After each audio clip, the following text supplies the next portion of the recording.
live? Good afternoon.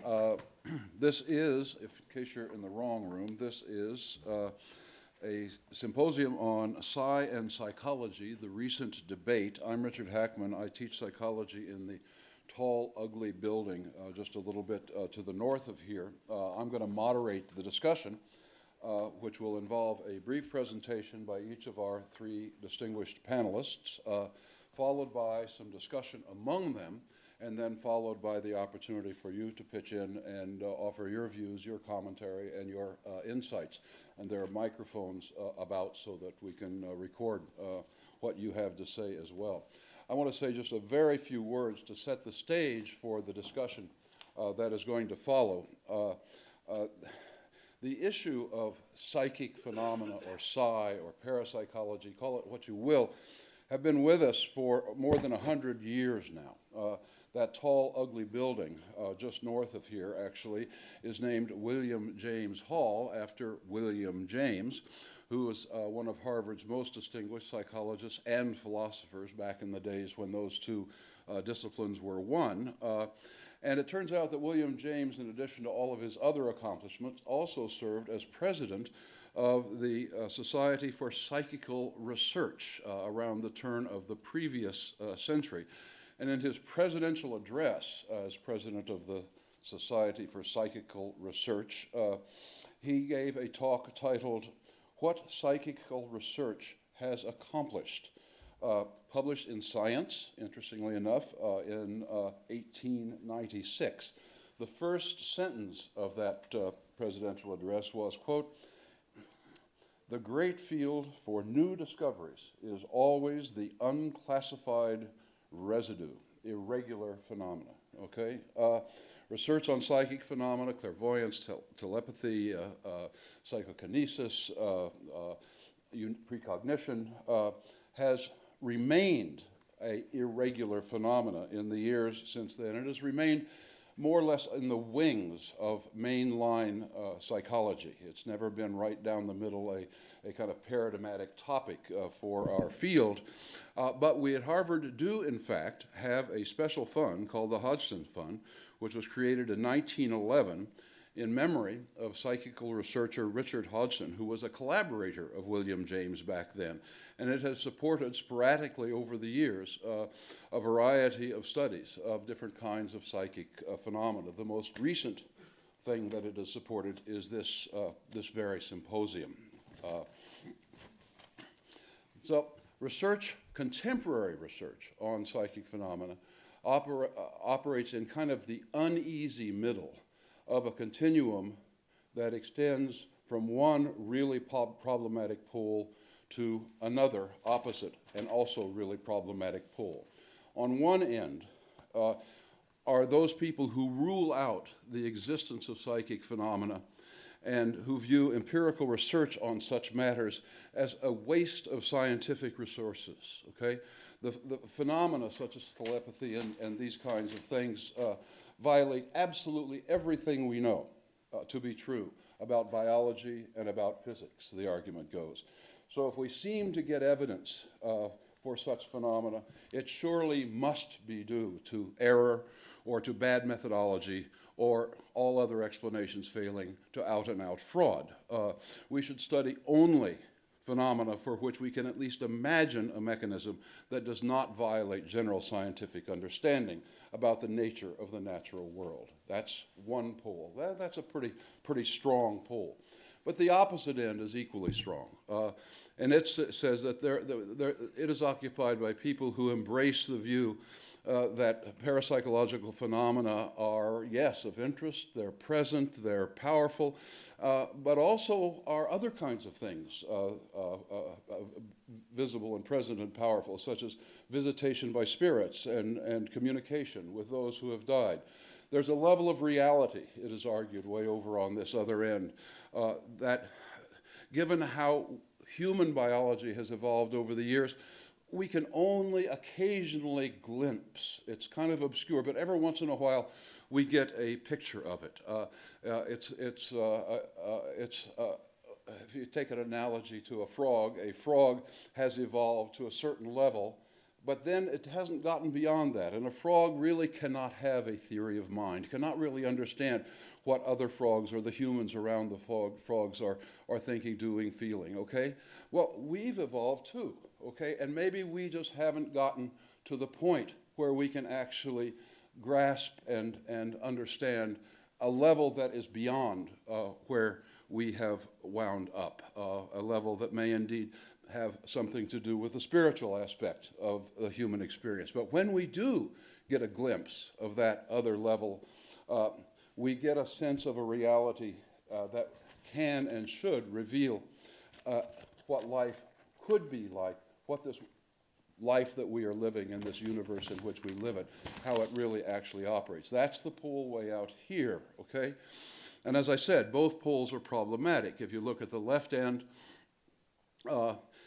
it's short-sighted at best. If you look at the history of psychology, it is riddled with phenomena that initially were viewed as something that is absolutely impossible, couldn't happen.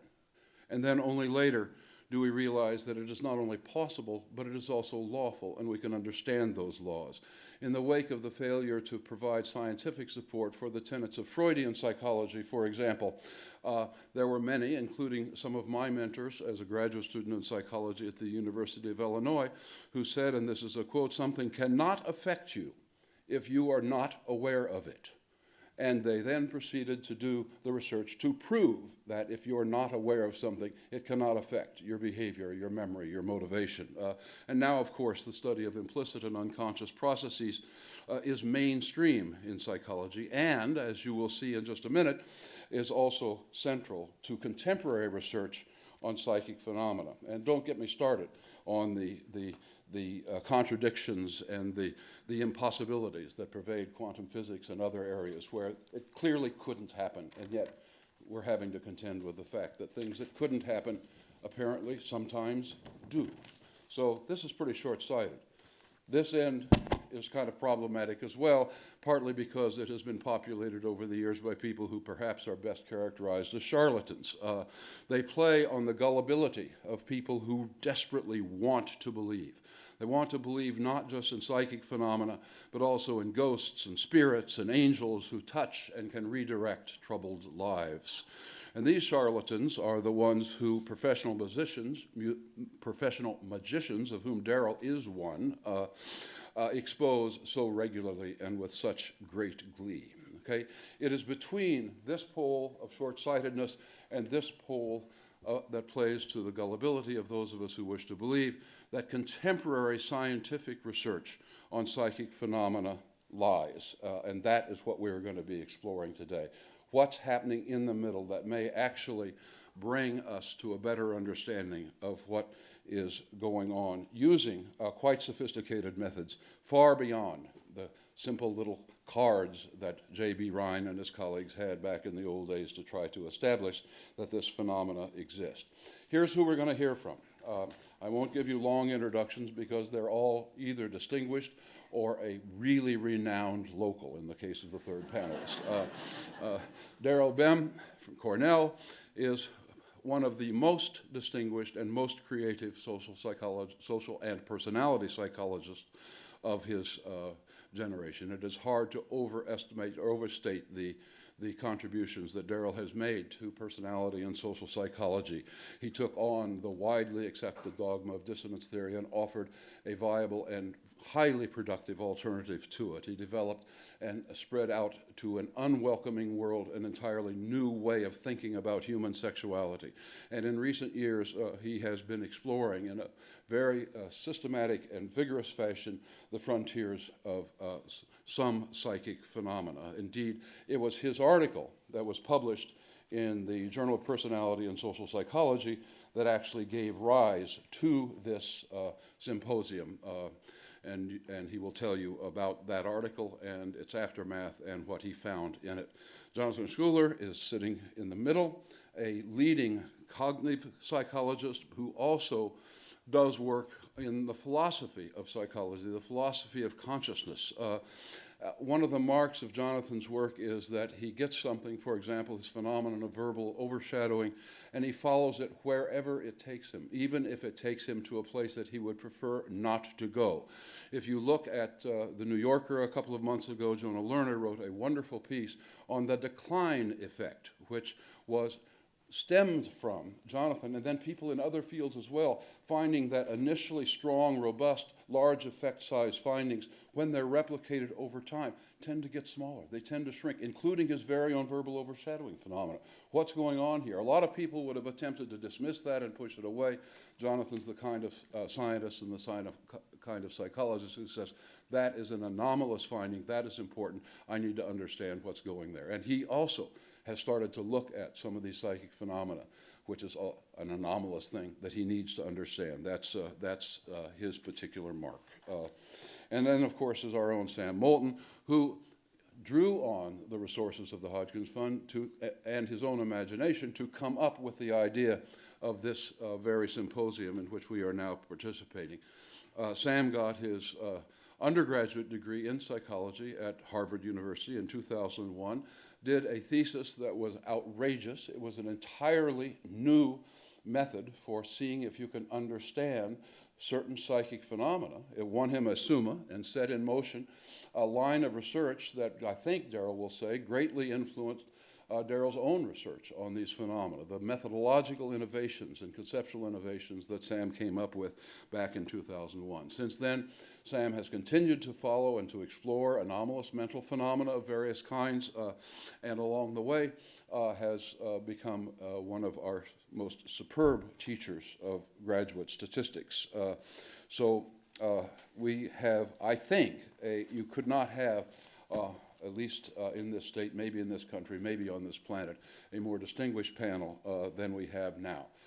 Each one will have what I tell them to be 15 minutes, but since I have a hard time lying sometimes, I then whisper to them they actually have 20. You've been to symposia where the moderator holds up a little sign that says 5 minutes to go, and then 1 minute to go, and then stop now. I will communicate with them by other means, and you will see how that works. Daryl?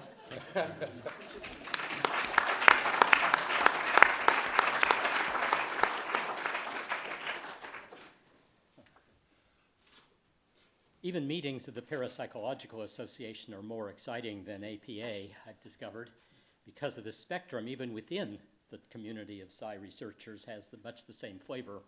So you need to position yourself so, and you know you're in the right place when everyone to your right is a hard-assed and hard-headed right-wing scientist, and everyone to your left is a flake. And so then you know that you've got yourself well positioned. Also, they're more exciting because people make statements that, if listened to by normal psychologists, would make their head spin. So someone will say, have you seen the latest work on psychokinesis? And someone says, yes. What nonsense. I'm sure it's just precognition. And to me, it's like talking to a fundamentalist Christian who says in the middle of an otherwise normal conversation, well, the other day when I was talking to Jesus, and I go, what? Sort of gives you a start when you realize there's a set of assumptions there that may not be shared by the person you're talking to. My role here actually is to give you sort of a Reader's Digest version, a précis of the paper itself. It's a very long paper.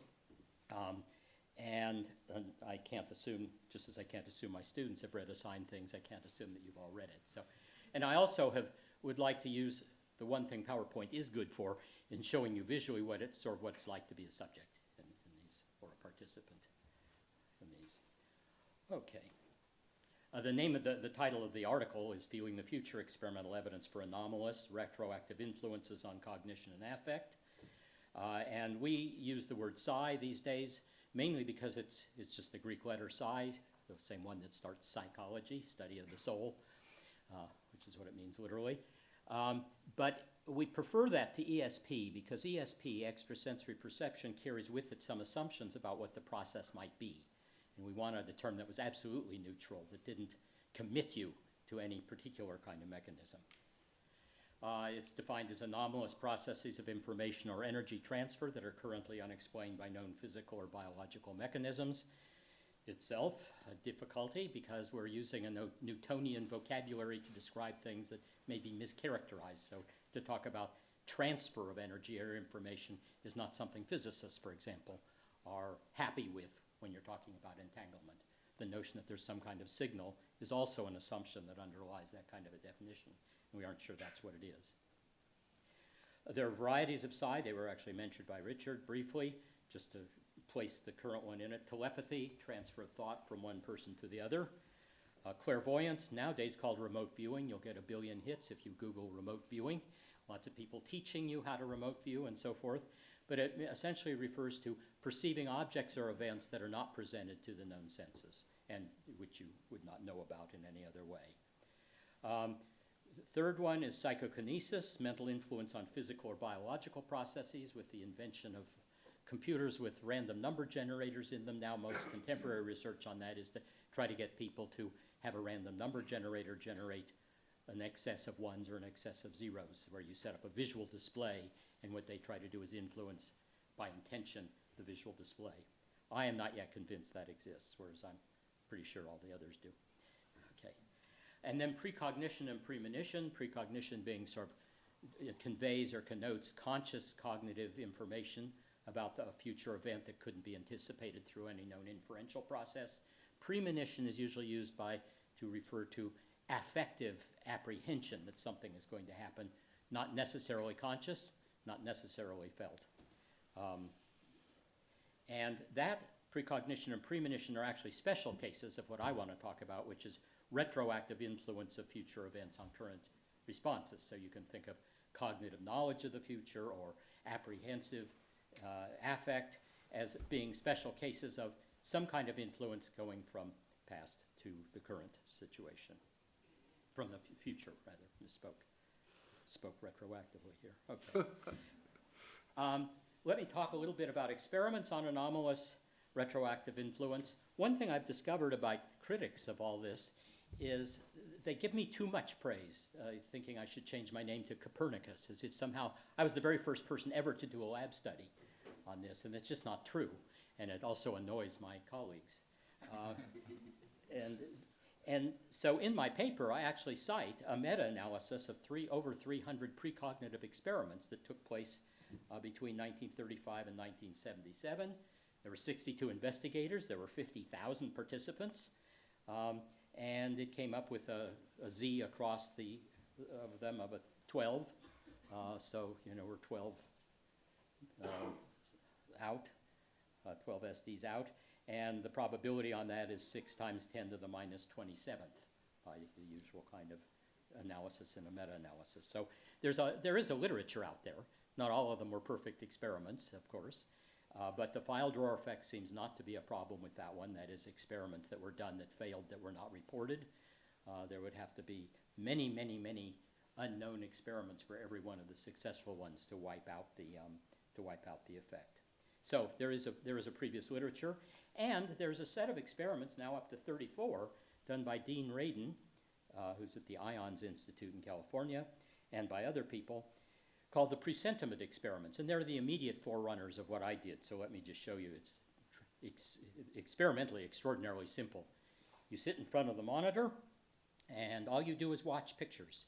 So every 20 seconds, a picture appears, and you're wired up physiologically, so there's nothing for you to do except watch. And what's monitored typically is the electrodermal response, but it's also been done with heart rate. It's now been done with pupil dilation, which actually shows direction of affect among the physiological responses. And in the Netherlands, it's been done with an fMRI that shows the effect. So what is the effect? Well, the effect is, here you are a subject now, and you're just going to watch. These all come from the IAP system, which is 820 digitized photographs that are made available to researchers, and it's illegal to publish them because we don't want people other than you seeing them. So I'm allowed to show them here, these. So you're just watching, and you show very little affect to this, and they just keep coming, and then occasionally there's one like that, which has been rated for high arousal and negative for most people, highly negative. And then you again watch. Several of them go by, and then there are erotic ones. And the erotic ones we use are more explicit than this. This is for public consumption. And what the finding is, as you would expect, whenever one of these appears on the screen, the physiology jumps, no matter how you're measuring it. What the interesting finding is that the physiology of the participant shows higher arousal a few seconds before the computer shows the arousing pictures. Not only that, it's even before the computer decides which picture to show.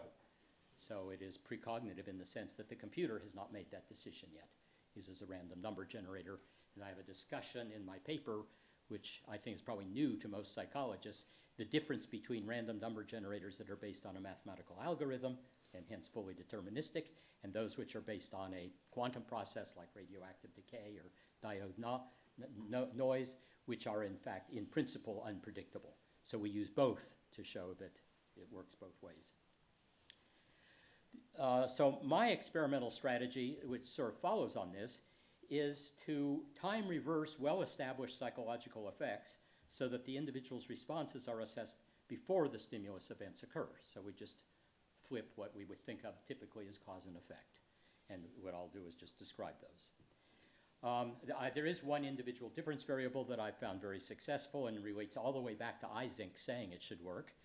Because even back in Eysenck's day, people who were extroverts did better than introverts, and he thought that was because extroverts are constantly seeking novelty. And so they do better in subliminal presentations as well.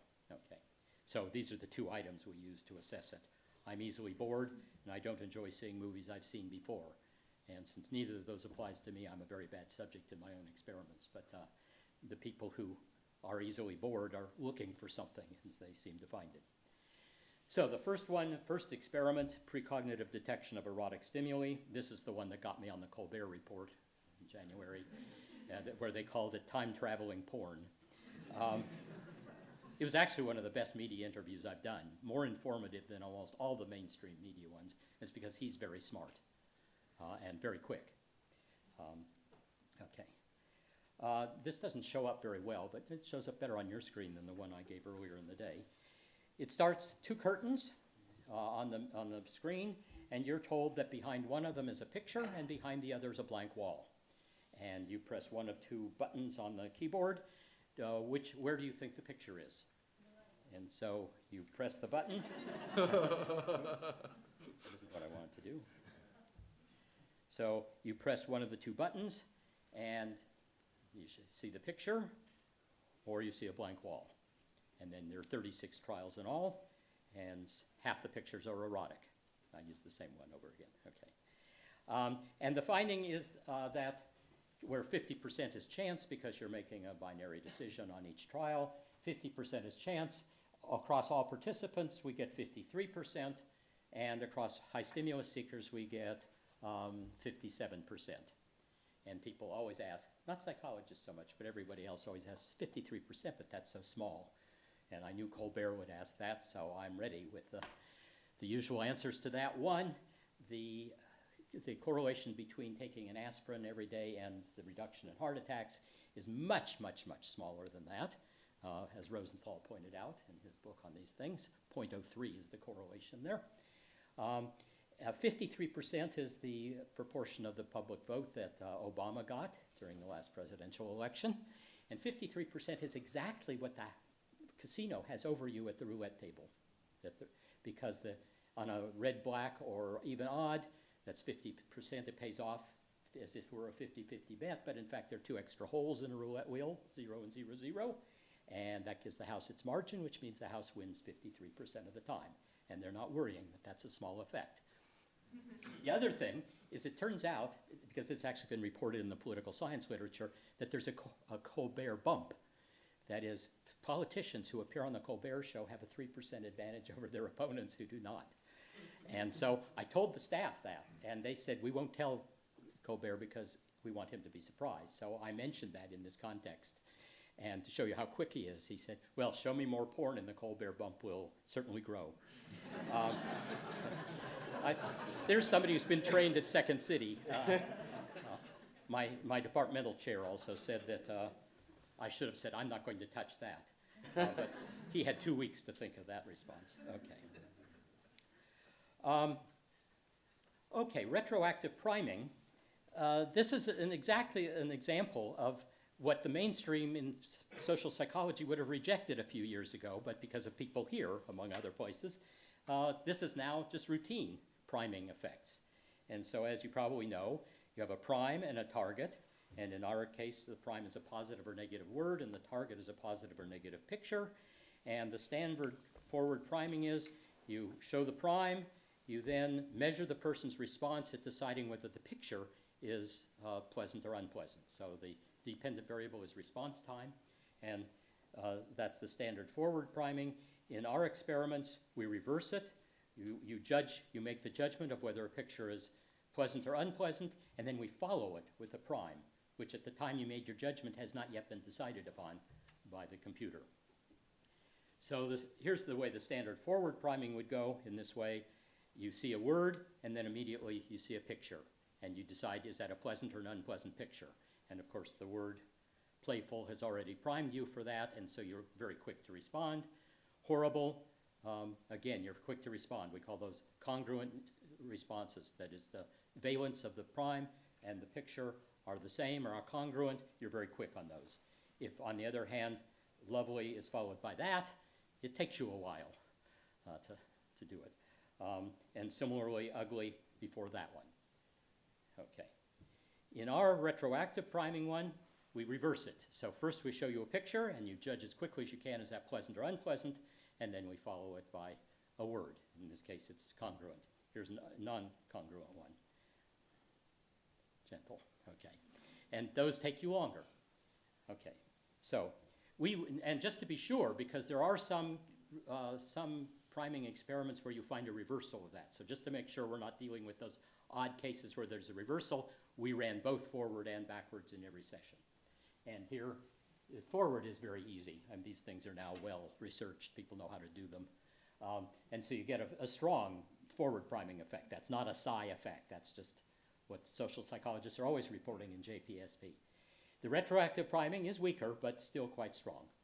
And we ran 100 subjects. One subject didn't understand, apparently, and missed whether it's pleasant or unpleasant through most of it. If you make more than 25% errors, those are taken out anyway. So we had one person who was way out there, so didn't count him. Okay, the other, I'm not doing all the experiments, but this will give you a feeling for them.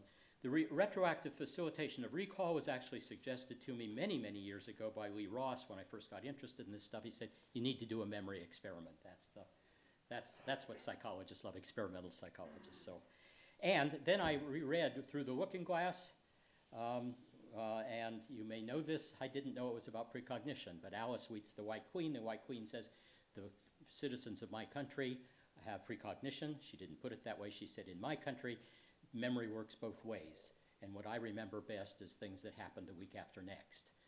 And Alice says, oh, I'm sure my memory only works one way. I can't remember things before they happen. And the Queen says with a sniff, really, it seems a poor sort of memory that only works backwards.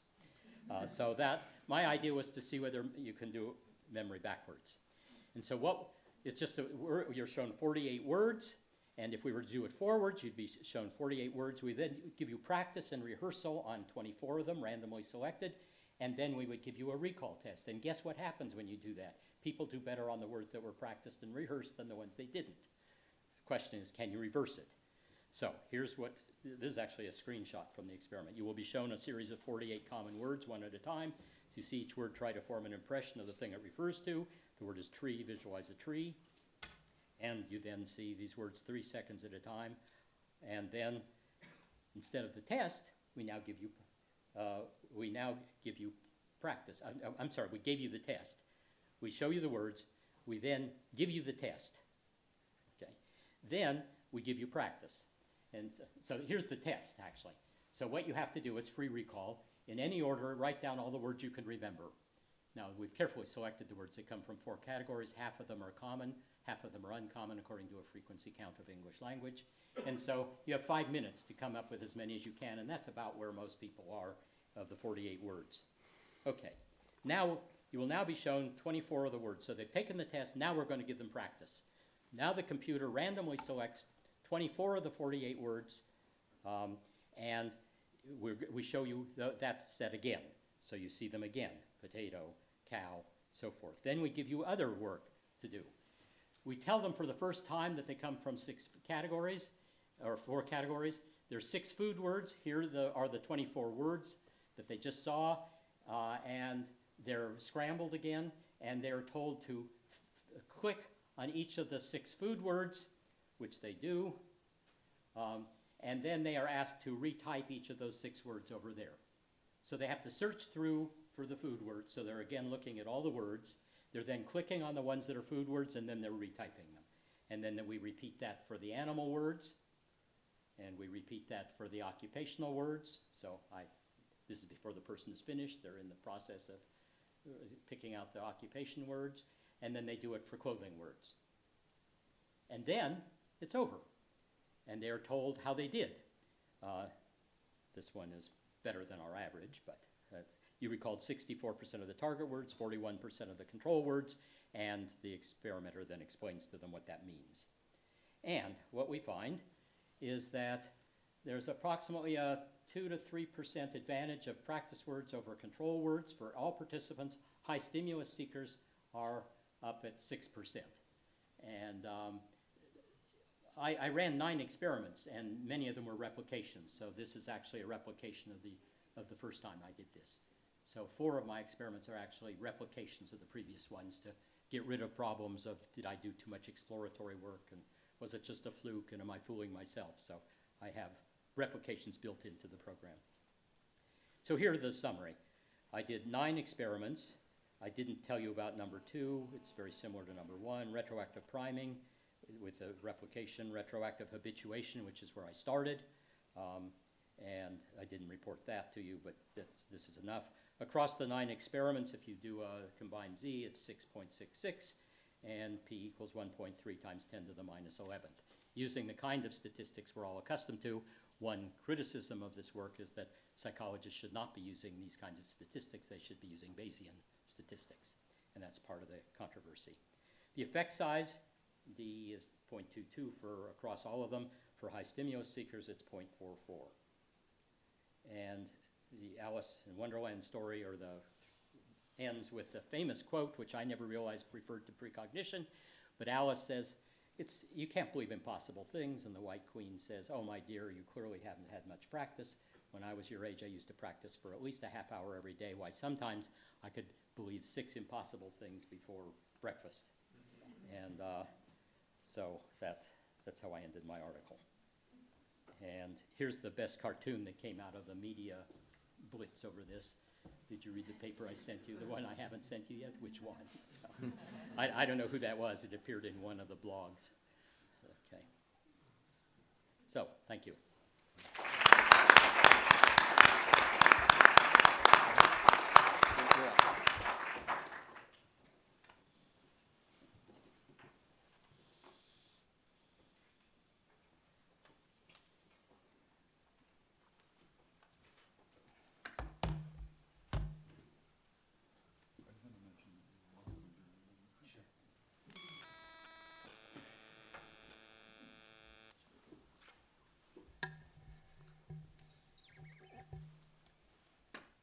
Feedback.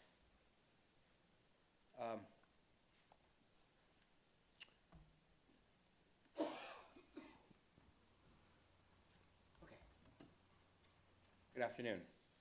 I'm usually not that nervous when I give talks, but I will admit to being nervous today. There's something about trying to persuade an audience who you think is likely to be extremely skeptical about these types of things, that they should even entertain the possibility. And to admit that I myself am entertaining the possibility that I find quite daunting. Let me begin with a quote by David Hume, who observed that reasonable men, this is back in the day when they used sexist terminology like that, may be allowed to differ where no one can reasonably be positive. And I think that this is really the place where we find ourselves here. I think that it's certainly a reasonable view to view the evidence that Daryl has presented with great skepticism, but I think it's also a reasonable view to consider it to be something worthy of additional consideration and research. And I'm hoping that we can agree that even if you don't necessarily hold the same views as I'm going to be suggesting today, that these are views that can be reasonably entertained. I think that a Bayesian perspective, on the one hand, really puts this kind of research in a difficult situation. Where's the feedback coming from? Is there? Oh, well. It causes, like, if you believe that this type of research is impossible, or these kinds of claims are impossible, then there is no evidence whatsoever that could persuade you otherwise. So from a very strict Bayesian perspective, if you start with a priori's of infinitely impossible, then there will be nothing that can, no evidence will be sufficient. At the same time, I think it is absolutely reasonable to recognize that many people appropriately view these types of claims with significant skepticism, and that therefore the kind of evidence that might lead people to change their minds with regard to these types of issues are going to be different than the kinds of evidence that we might entertain for less remarkable observations. Okay. It's also worth pointing out that when people say that this type of thing is impossible, that's based on a view that we understand time in a way that actually we don't. In fact, physicists still are trying to make sense of time, and some view time as an illusion. And in particular, the arrow of time is one that there's not great understanding of why time goes in one direction, not the other. The physicist Brian Greene observed, the laws of physics that have been articulated from Newton through Maxwell and Einstein and up until today show a complete symmetry between past and future. Nowhere in any of these laws do we find a stipulation that they apply one way in time but not the other. Even though events unfold in time, this arrow seems not to be found in the fundamental laws of physics. Not only do no known laws fail to tell us why we see events unfold in only one order, they also tell us that in theory events can unfold in the reverse order. And this is not someone who's promoting the view of precognition at all. This just is a characterization of the current state of affairs in physics. Now, admittedly, the presumption that causes precede effects is rather well entrenched, but nevertheless, it's important to emphasize that the possibility of precognition does not necessarily go against what's known in physics. As Daryl pointed out, there have also been many studies of precognition before his research. There was a meta-analysis that he mentioned, and this meta-analysis involved 309 studies, 62 investigations. Is this the same one that you were talking about? 2 million individual trials, 50,000 subjects, small but reliable effect size with a Z of 11.41. I don't even know what that comes out to in terms of p-value. At 30% of the studies were significant, no relationship between the quality of the study and size of effects, and the file drawer estimation would require 46 unreported studies for each reported studies. Now, of course, fraud could play into some of these. There are some other things that one might be concerned about. Not all of these studies were necessarily done perfectly. Nevertheless, it's unfair to think that all of a sudden Daryl's research came out of nowhere and showed this precognition when there was no evidence for it before. There really was. And as he just reviewed these various studies, and I was a reviewer on this research, I thought that the studies were well conducted, that there were issues.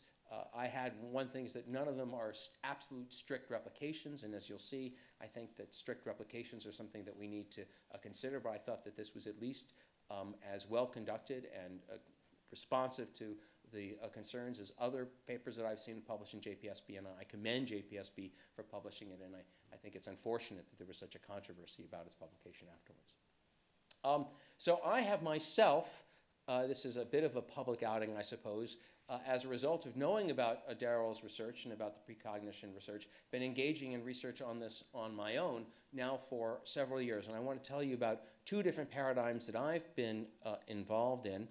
The first one was, again, the same basic logic that Daryl used. So in a sense, this is a conceptual replication in which, in this case, what we had was individuals viewing a fixation point. Then there was a noise mask, a briefly flashed image, a noise mask, and then individuals were asked to indicate whether they knew what was presented, and then the image was repeated. Now, under the normal circumstances, if you presented an image and then subsequently flashed that image very briefly, people's ability to identify the image would be enhanced if they'd seen it before relative to if they had not seen it before. And so this is a standard perceptual priming paradigm, but we just reverse it where the prime happens after the target instead of before. This is kind of what it looks like. So here's a fixation point. Do you know what the image just flashed?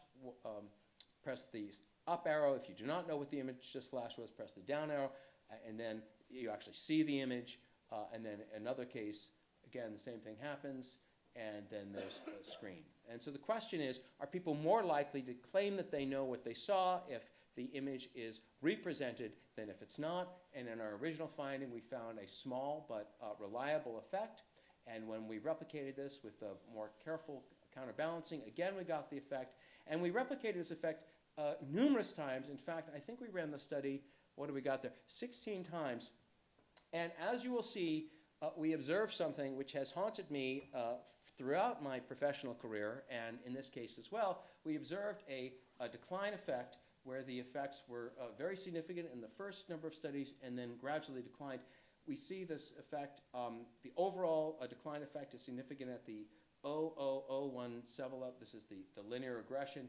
But even if you just look at the later studies from 7 on, it's still 7 to 19, it's still significant. So we basically have a decline effect and then further goes down. And the interesting thing here is it's not just like we got it once and then it disappeared, it's this gradual decline. Okay, so let me tell you another paradigm that we've been working on. This is a retrocausal paradigm very similar to the recall paradigms that were discussed earlier. In this case, individuals practice with 2 sets of stimuli, and then they either practice with one or the other.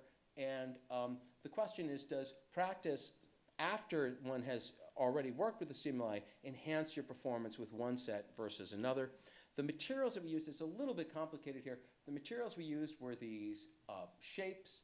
So individuals were presented with these shapes, and they initially had to look for 2 different shapes, shape A and shape B, and then later on in phase 2, they got additional practice just looking for one kind or the other. And so the question is, does having additional practice with one type of stimulus or the other influence the initial performance? And this is research that was done by Michael Franklin when he was a postdoc at University of Michigan, and he very boldly turned down respectable postdocs to come work with me to do work on precognition. I warned him that that was probably a poor career move, but he's been doing mainstream research, or to the degree that I do mainstream research, doing mainstream research on mind wandering with me as well. In any case, he basically, I won't go into the details of this, the bottom line is that he found a precognition effect in this, such that practice at time 1 was influencing practice at time 2, and he found that in his original study and also in a replication. Let me tell you the way that we're doing this now. Now, he presented this research at the Cognitive Brown Bag. People said, well, there must be something wrong with your randomization procedure. Surely something in the way that you're doing the assignment at time 2 that's being influenced by the performance at time 1. And so in this follow-up study, what he did was to have phase 1 done, and then the assignment of condition at phase 2 was based on an off-site roulette wheel. And so that if individuals' performance lands on A, then they're assigned to practice with shape A, and if it lands on B, then they're asked to practice with B. Now, there's an interesting thing about this. What this means is that if the performance at time 1 is actually being influenced by what they're being given at time 2, then you should be able to predict which condition they're going to be assigned to. And if you can predict which condition they're going to be assigned to, given that the condition that they're being assigned to is based on the spin of a roulette wheel, you should be able to actually predict the color that the roulette wheel is going to spin. And if you can do that, then we don't need to get funding to do this research. We can just win it. So this is a very elegant design, and so basically this is the way the next experiment I'm going to tell you about worked. Now, mind you, he's doing this in my lab, and I said, look, this is going to work, but I also have another prediction. It's going to go away because I happen to believe in this bizarre thing called the decline effect. So this is, in a sense, a confirmatory study of a sort in which there was a prediction not only that we would get the effect, but also that the effect would gradually decline. And what you can see here at the first, this is a function of term. At the first term, we got 58% hit rate. Mind you, chance is 48% because this is a European where there's one green, where it's neither red nor black. And then the second was 56%, and then the third term 52%. If we look at this as a regression analysis, we get a negative correlation of 0.45, which is significant at the 0.5 level. So we got the effect, and then we watched it decline. Now, you may say that this is, we've just sort of had bad luck. It turns out that this decline effect has been observed in a variety of different domains of parapsychology. For example, there has been lots of studies looking at dice throwing. This is an analysis of, I can't tell you exactly how many, but numerous dice throwing studies over between 1930 and 1990, people's ability to influence the outcome of dice throwings, a significant decline effect.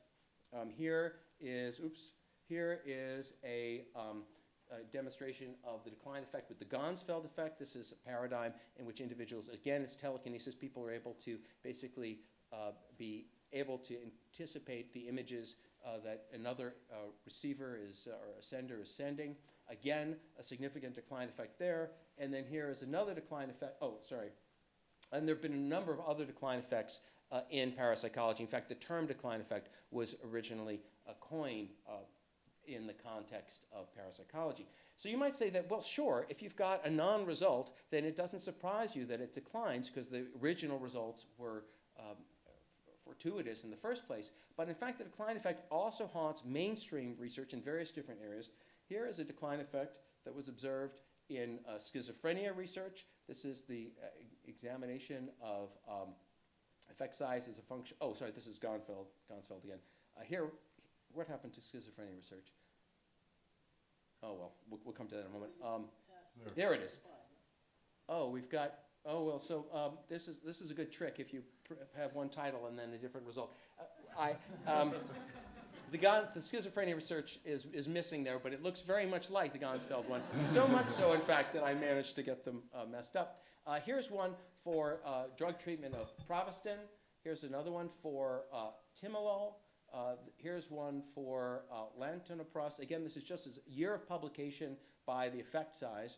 It's also been observed in a meta-analysis looking at the relationship with time, finding the trends dissipating over as a function of the year that it was published. And they look at it both as a function of the year, larger n in subsequent years, and that's a function too. But even when you control for the larger n in subsequent years, it's still a significant decline. So we see this decline effect in my own research, where I've done the exact same paradigm again and again and again in a variety of other areas of parapsychology, and also in mainstream research. Okay, so in conclusions, this leads me to a major prediction. I think that this naturally leads to a very striking prediction. You may find this very radical, but the major prediction is Bem's findings are going to prove difficult to replicate.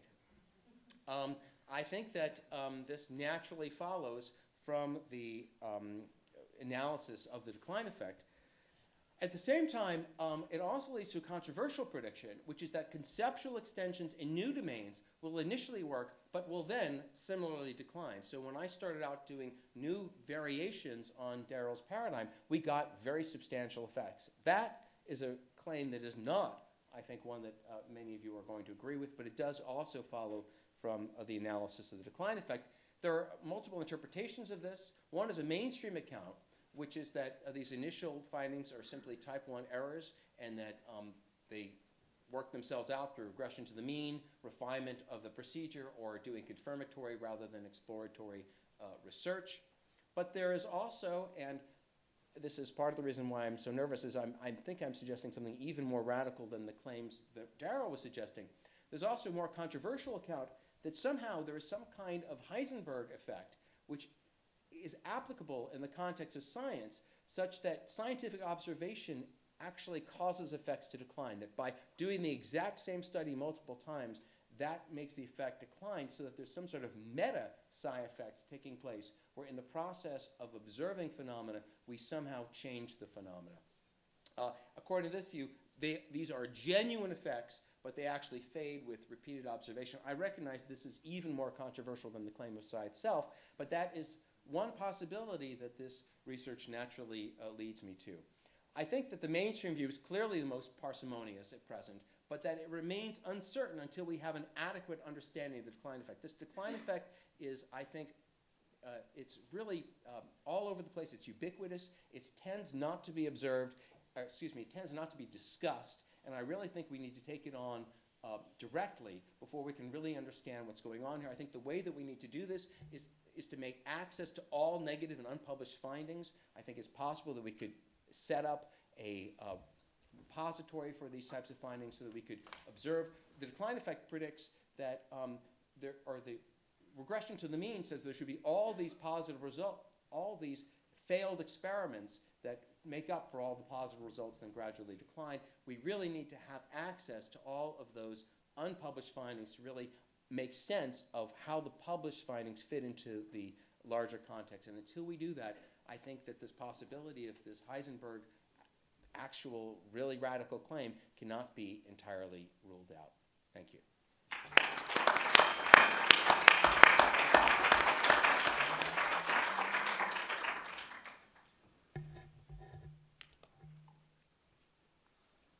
All right, I got my work cut out for me here.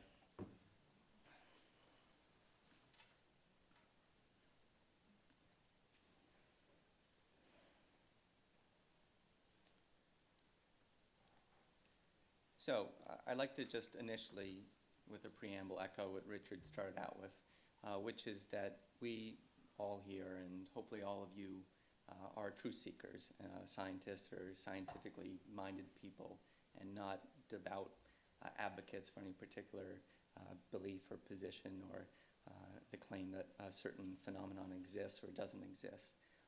And we hopefully lie somewhere along the middle of that spectrum, and we update our beliefs based upon arguments and evidence. And we're not the dead-enders at either end that think this stuff is impossible or absolutely certain. We're not the James Randys that shout flim-flam to anyone they can, or the gentleman at a parapsychology conference that called me a traitor for reporting a null result. So this talk has three prongs, and in the first prong, I'm going to share with you some data from my file drawer, and basically make the claim that I have done what Daryl has done, more or less, and got zip. In the second prong, I'm going to bring up some generally compelling reasons why I think Daryl's hypothesis is wrong. And in the third prong, I'm going to raise some specific problems that I have with his methods. So let me start with the data first. This is actually William James, hard to believe. But he was a general believer in psychical phenomena, but he famously hedged. He said, I await more facts. And so I'm going to present you with some facts, and hopefully you'll update your opinions based on them. So my interest in this stuff started junior year in college. I spent a summer at essentially parapsychology sleepover camp in North Carolina in the lab of, or the former lab of J.B. Ryan. And Daryl actually came and spoke to me then, as well as others. And I came back from that very excited about parapsychology and very passionate about conducting such research. And I was lucky enough to find Steve Coslin, who is an open-minded but hard-nosed scientist, and had a great idea of applying implicit measures of cognition to parapsychology.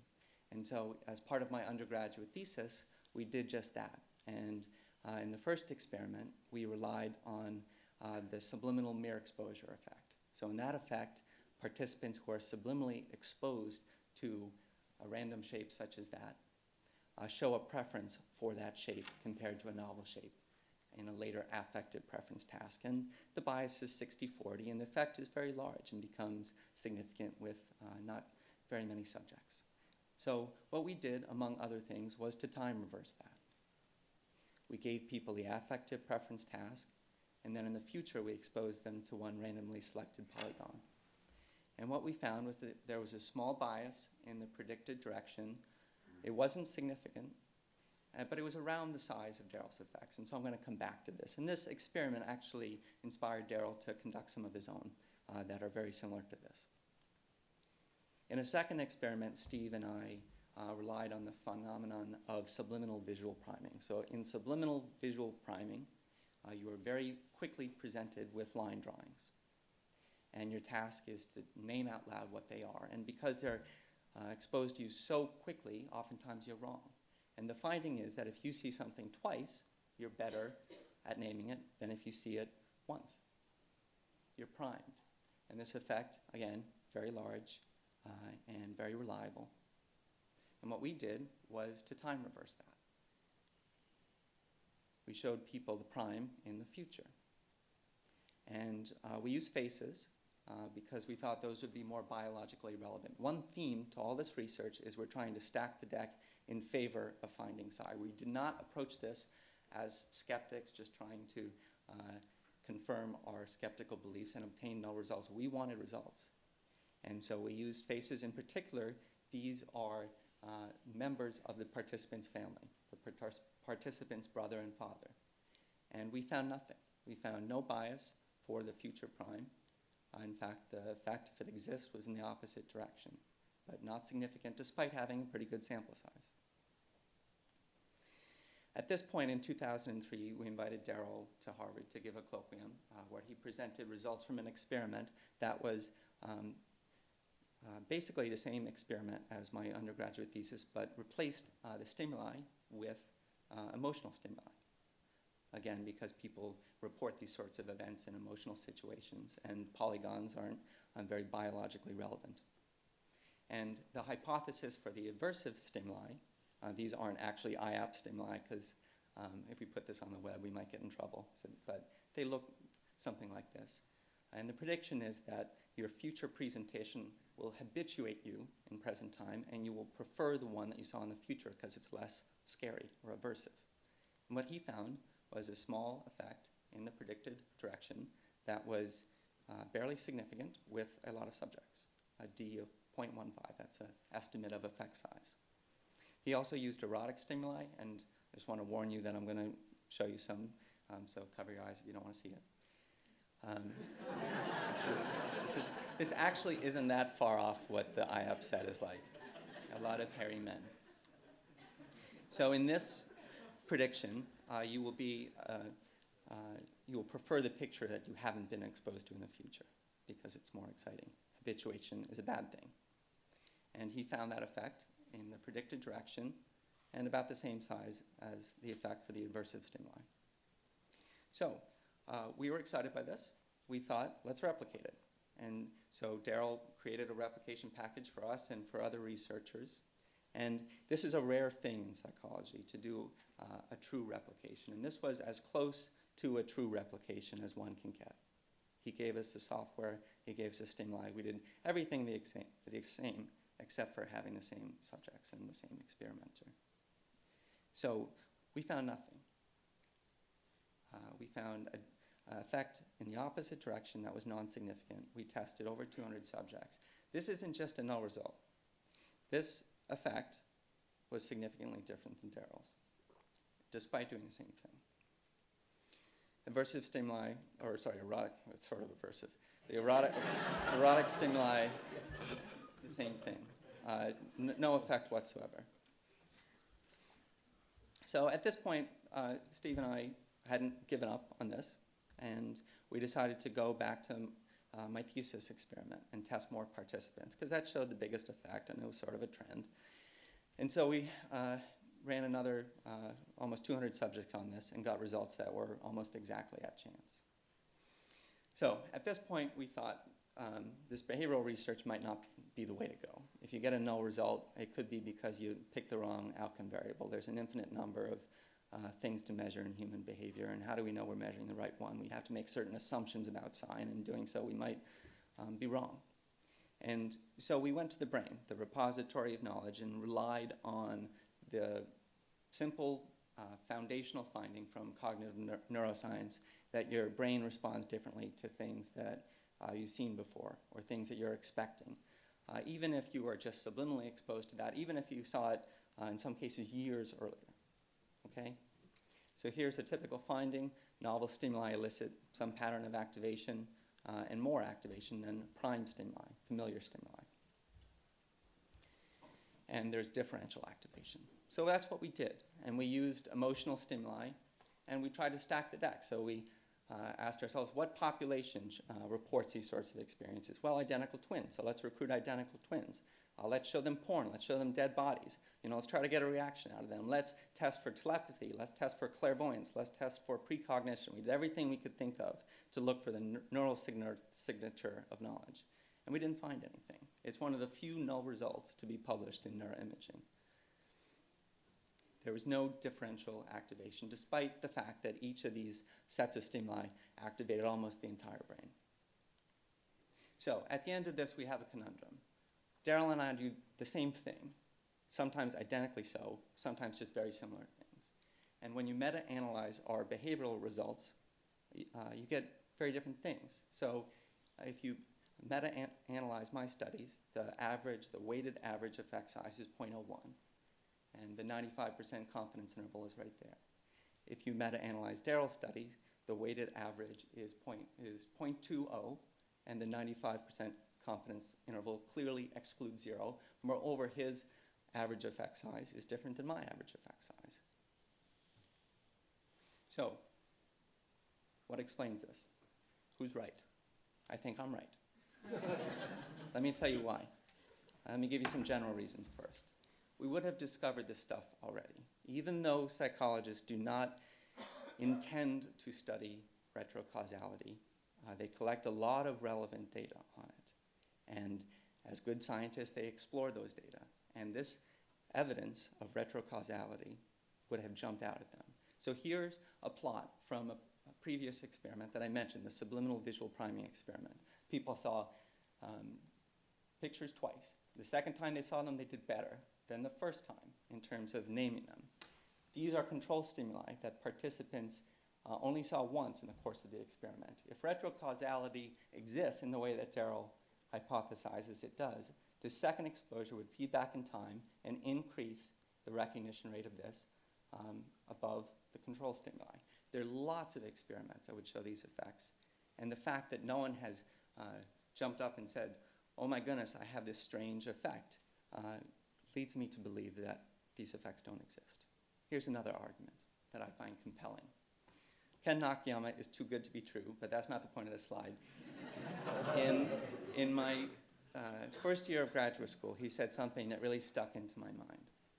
He said, if you're really good, about 30% of your experiments will work. And this is if you're not replicating the Stroop effect or looking for the neural correlates of something that we know exists. Daryl's success rate is 8 out of 9, 88%. And to me, this is like if a baseball player is batting 900. Something doesn't seem right about it. He's playing t-ball, and it gives me pause. So what could be wrong there? Let me present some specific concerns that I have about Daryl's studies. And to do so, I have to talk about something that is nobody's favorite plot, the funnel plot. So the funnel plot is designed for meta-analysts to diagnose publication bias and selective reporting. That's its purpose. And what it does is it plots a study's sample size as a function of its effect size. So each dot on the funnel plot is a different study. And here's a cartoon that shows the way the funnel plot looks and why it's called the funnel plot. So what you see here, first of all, is that as sample size gets bigger, the variability of effect sizes decreases. Okay, that makes sense. Power is good. We get a more accurate estimate if we have more information. Small sample studies vary wildly. So you see that funnel shape. And here's the important thing. It's symmetrical. Okay, there's no relationship between sample size and effect size. If you do a bigger study, you're not more likely to get a bigger effect. You're going to get a more accurate estimate of the population effect size, but not a bigger effect or a smaller effect. So if you correlate sample size with effect size, the correlation should be 0. Here's a simulation that I did with 2 constraints. One, the population effect size is what Daryl estimated it to be, 0.2. And the sample sizes are the ones that he used. Okay, 50, 100-ish, 150, 200. I just sampled effect sizes from that and plotted them. And you see what you would expect to see, okay? That there's a funnel shape and there's no correlation between sample size and effect size. So here's Daryl's 9 effects plotted as a function of sample size and effect size. And you see there's a very large, negative, very significant correlation. This is the biggest effect in his whole paper. And it's not a product of parametric statistics. I did a simulation, that p-value is more or less right. You don't expect this by chance. So if not chance, what? Well, as I said, the funnel plot was designed to diagnose selective reporting publication bias. And the hallmark effect that you get in the presence of publication bias or selective reporting is a negative correlation between effect size and sample size. If you run a small study and it doesn't produce a big effect, you don't report it. These ones are harder not to report. These ones you report because they're significant. That's one of 2 things that I think might explain this, and I'll be curious to hear what you think, what Daryl thinks. I came up with another. So selective reporting is what I mentioned. The other thing that might explain this, in conjunction perhaps with selective reporting, is if you decide how many subjects you're going to run based on effect size. So you say you collect data from 50 participants and you look at your results. Are they significant? If not, test 50 more participants. Do that iteratively. What that does is create a dependency between sample size and effect size, a negative correlation of the sort observed here. So I can't think of any other ways to explain this. Negative correlation. Chance doesn't do it, and I came up with one that I haven't seen in the literature. The one in the literature is selective reporting. Those 2 things might not be sufficient to explain away Daryl's results, but they're big problems, I think, potentially. And then if you add on to that some other issues, one-tailed tests instead of two-tailed tests. A directional hypothesis is a necessary but not a sufficient precondition for doing a one-tailed test. And then there are some issues. I mean, these I think are small potatoes in of themselves, but in collection with everything else, I think might present a problem. So if you don't control for multiple comparisons within a study. I'm not talking about the parametric versus non-parametric stuff. I think that's silly. So these are the concerns that I have that might explain why Daryl gets different results than I do. And let me just end with this thought. This stuff belongs on the fringes of science in 2 senses. I think it belongs. People should be doing this. There's a place for scientists to investigate improbable hypotheses that would dramatically change the way that we think about the world. But it belongs on the fringes of science. There's no shortage of undeniably real phenomena that merit our attention and undeniably real suffering that can be helped through the study of psychology. And when we spend our time talking about Daryl Bem and retrocausality instead of these things, I think we are distracted from our larger mission. And let me just acknowledge Steve Cawson. He is a great inspiration and taught me how to do great science, and we miss him here. So thanks.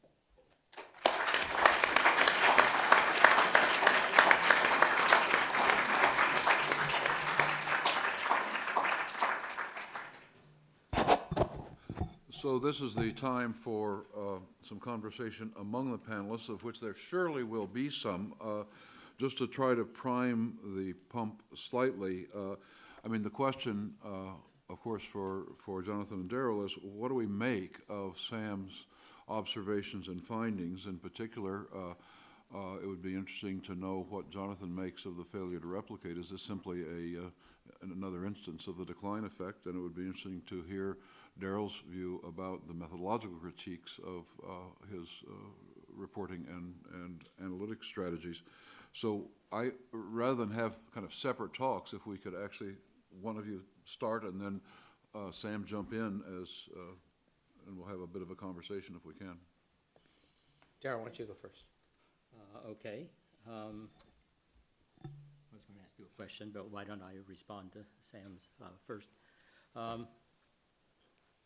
I believe in the decline effect, and I pray nightly that it's due to the boredom on the part of experimenters or something, but that doesn't handle a lot of the data, especially from the and I keep trying to find a, quote, psychological explanation rather than a paranormal one. On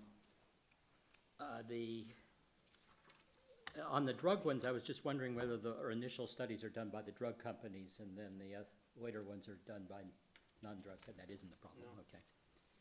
That worried me some. First of all, replications that don't replicate are common. The nice thing about Sam's experiment was that he ran sufficient subjects. In the last, as many of you know, in the last 10 or 20 years, psychologists have finally become sensitized to the notion of power.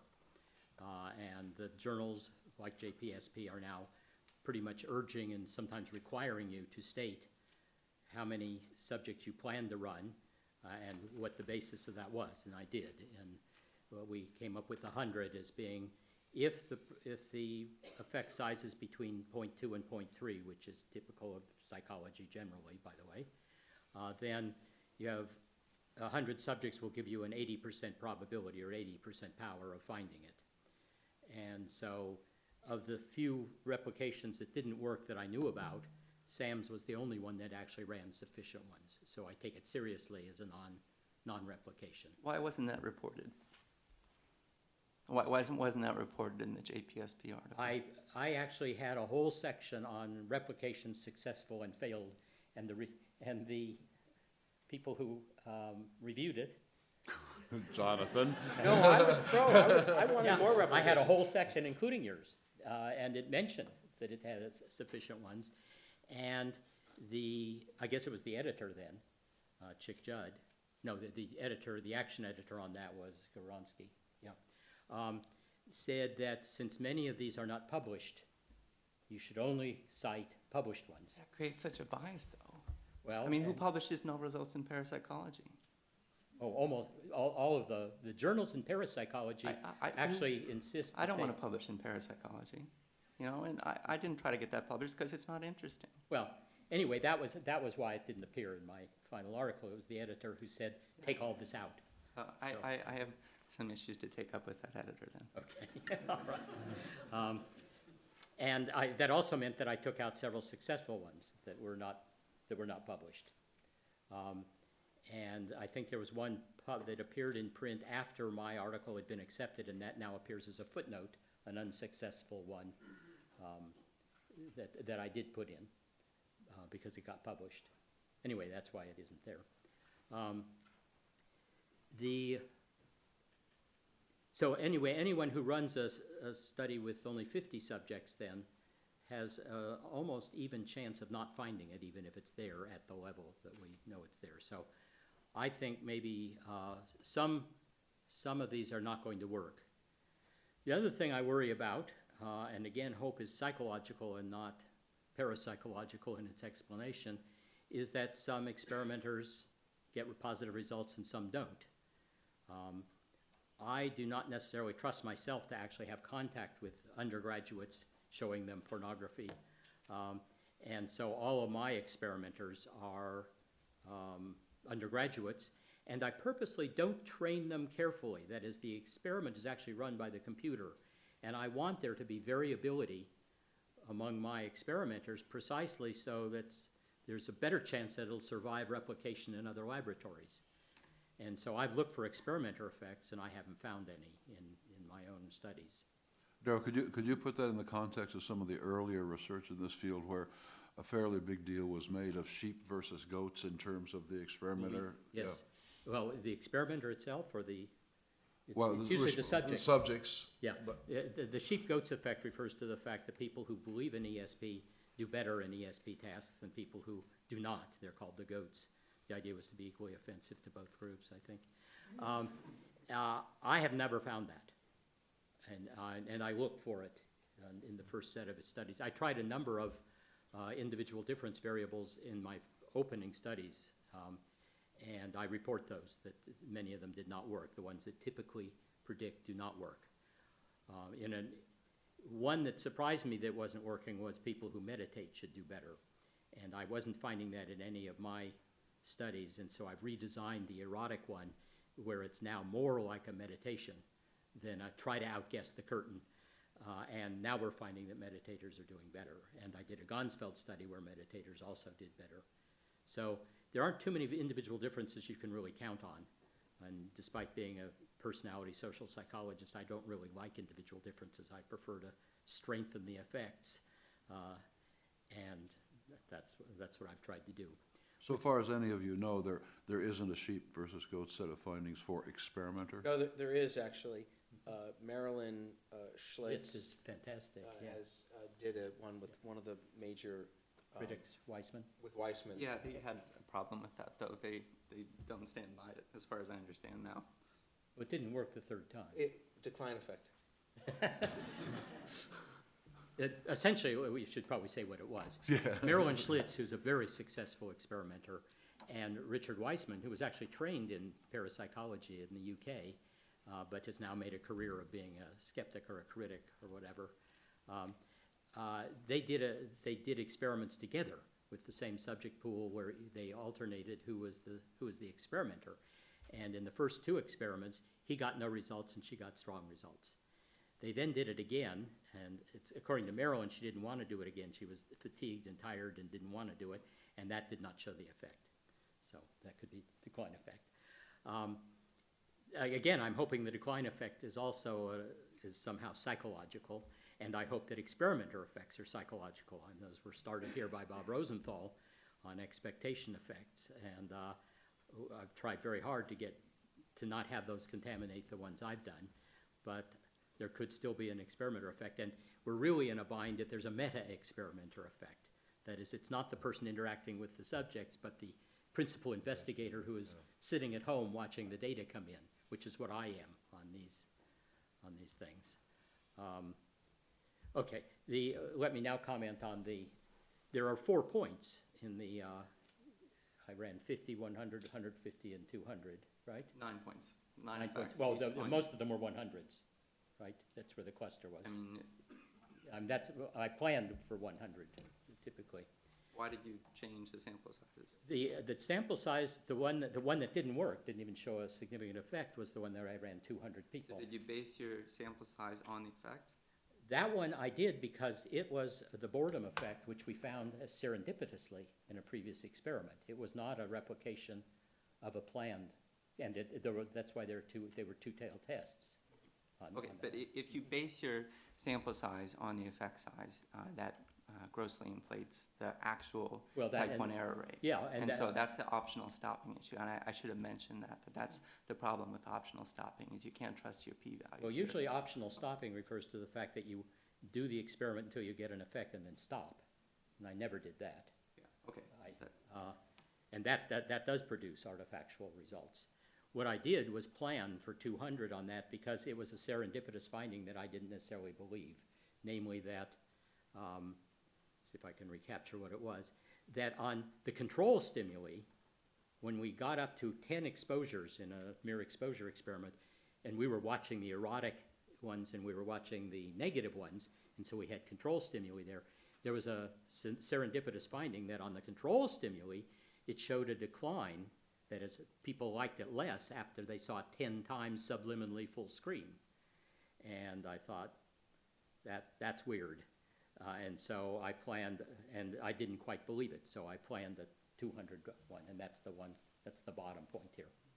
The 50, the beginning was we ran out of the semester. I had already done the same experiment with 100 and got strong results, and I thought, I can probably gamble on getting it again with 50. So that's what happened. Daryl, the size of that correlation between effect size and sample size is minus 0.86, which even with a small n is huge. Yeah. Chance? No, not chance. I think I just explained the two endpoints. Okay, it's due to the two endpoints, both of which had an idiosyncratic explanation. Yeah. Does that wash with you, Sam? No, I don't understand why a smaller effect should have a bigger n. Small. I planned a bigger n because it was a serendipitous finding that I didn't expect necessarily to replicate. But that's whether it's serendipitous or not doesn't have anything to do with its size.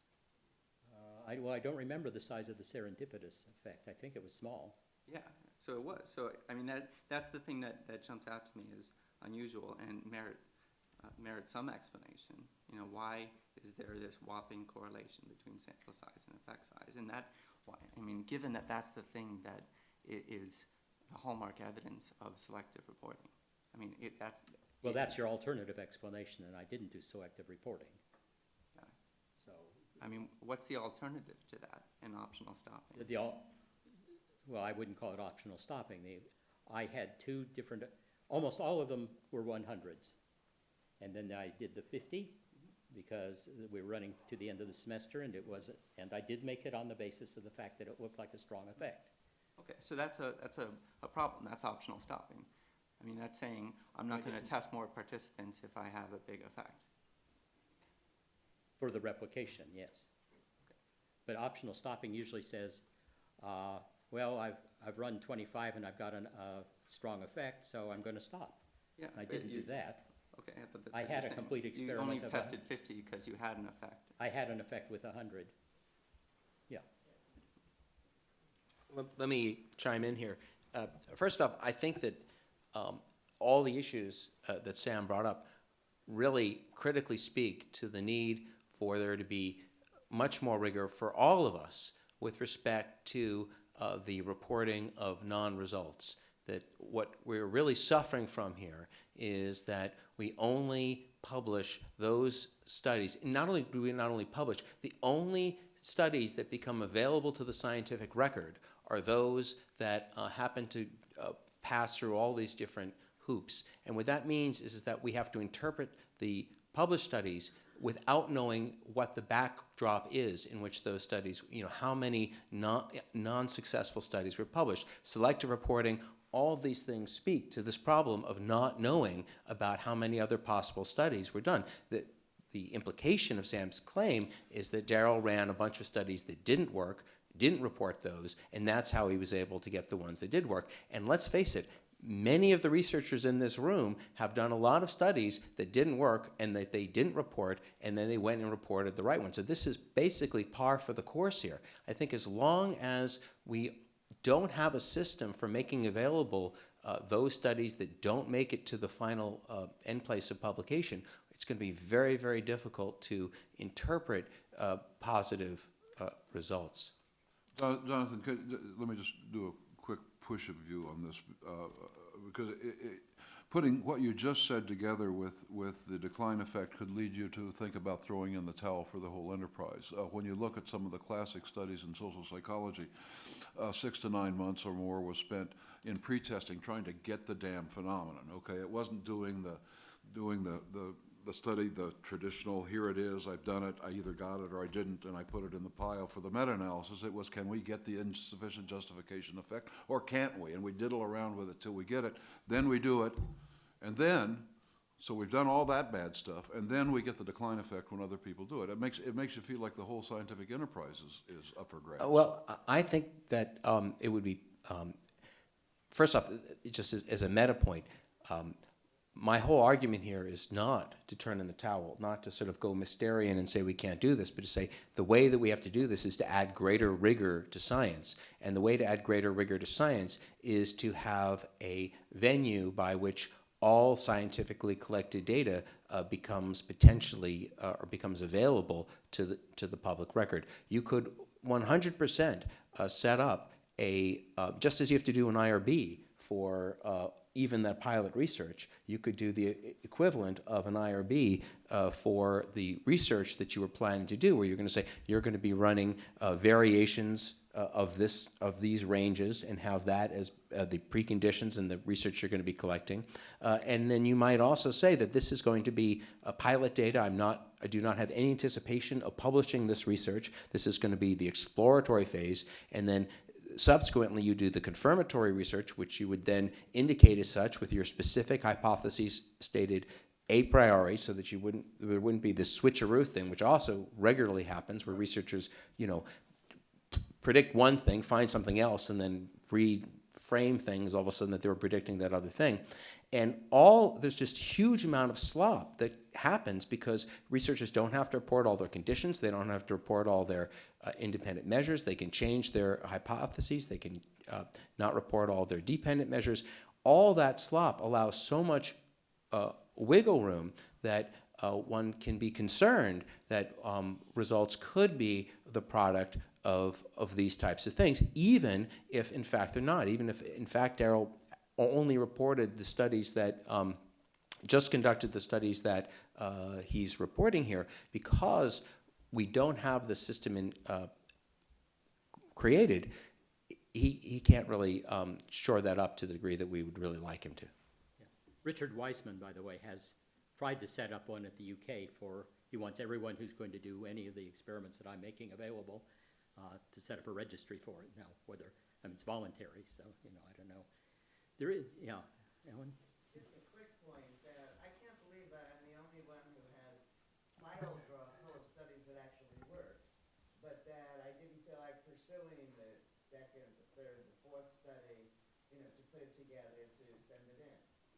So that you don't really know the size of the effect. I mean, the presumption is always, well, it didn't work, therefore I'm not doing it. There could be just as much or almost as much on the other side. Absolutely, and in fact, I've talked to a number of researchers who wouldn't admit to it, who've found positive Psi results, but just didn't want to, come out and report those. Now, I suppose you could say that people would be concerned that their crazy hypotheses would somehow be made available to the public record at some point. But I think once everyone started to see, it would also open things up where people would see that in fact other people have a greater latitude of hypotheses that they're considering. And it would be great if we had the system in place, then those studies would at least be available to the public record through this venue. One other thing is that you could also have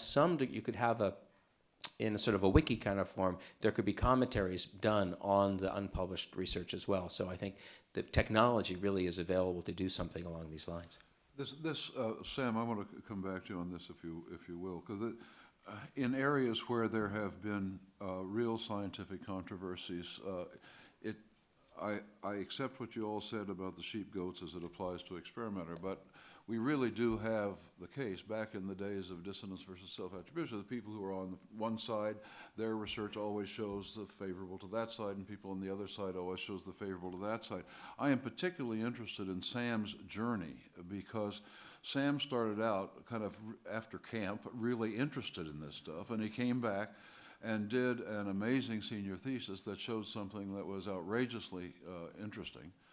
And rather than kind of dig in and say, okay, now I'm going to continue to show this, he kept doing, I think, rigorous research and eventually kind of turned around. Maybe I'm misreading your career, Sam, but you kind of turned around. You went from being, oh my God, look at this, to, hey, Daryl, this stuff doesn't hold up, and there's selective reporting here. So, Yeah. Well, I revised my beliefs based upon based on the data? Yeah, I mean, if you... That really doesn't, it's not what is done here. I mean, I did the best I could, and nothing worked. So I retired, and I came to the conclusion that this stuff probably doesn't exist. No, what's interesting about it is you didn't start as a goat, so to speak. You started as a sheep. Yeah, on one end of the spectrum and went to the other, based on nothing other than my null results. Daryl, what would it take to get you to go to the other side, Well, to make the I reverse started Germany? as a complete skeptic. You started that. And when I went to Chuck Honorton's laboratory, I was a magician, so I knew how to fake it. That's why I went to his laboratory. I was at Harvard that year. I was teaching for Roger Brown, who was on sabbatical that year, and the Parapsychological Association was meeting at Tufts that year. And they had heard about my performance, my stage performance, and they wanted me to do that for them so that they would not be suckered by somebody cheating in their laboratory. And so I did my shtick. And then Chuck Honorton, who was opening a laboratory in Princeton, New Jersey, said, would I come down and look at his procedures, both as a magician and as a social psychologist who's done laboratory experiments. So I did, and it seemed to me it was pretty foolproof. And so I said to him, well, the one talent I do have is getting published in mainstream journals. So if you get positive results with this procedure, I will try to get us into a mainstream journal.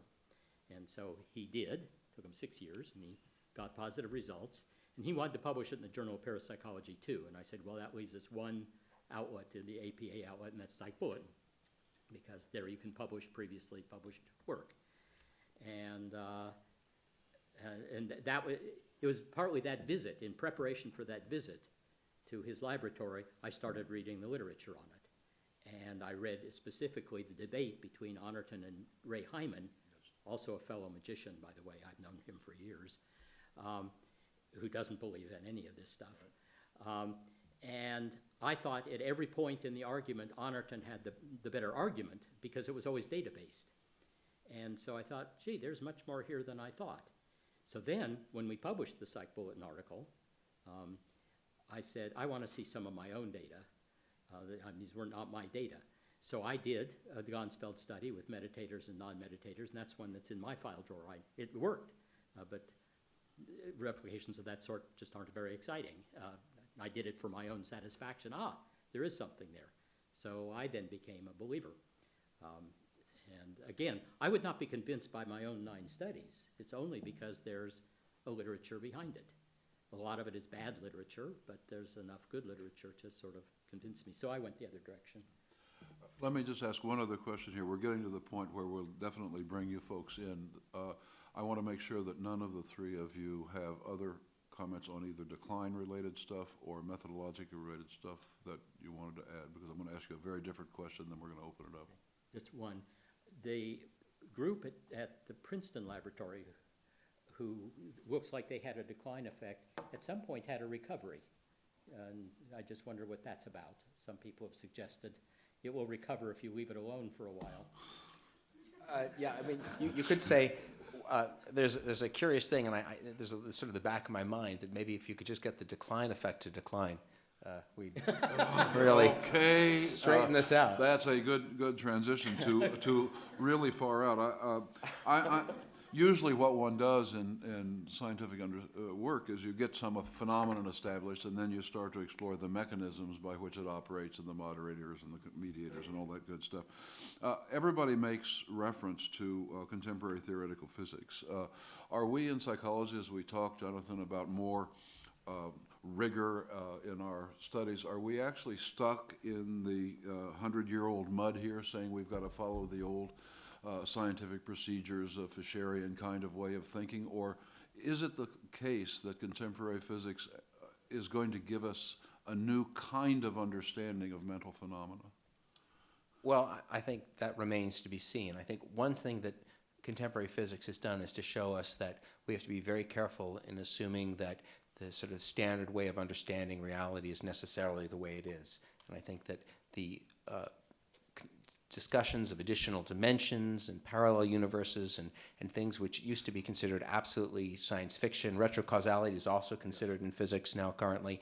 I think that should really just be a warning to all of us to be very careful about just being absolutely entrained into a particular worldview and not being willing to consider the possibility of alternatives. I think the lessons of contemporary physics are very clear in suggesting that we need to be cautious in ruling things out just because they seem to violate our current intuitions. I also think that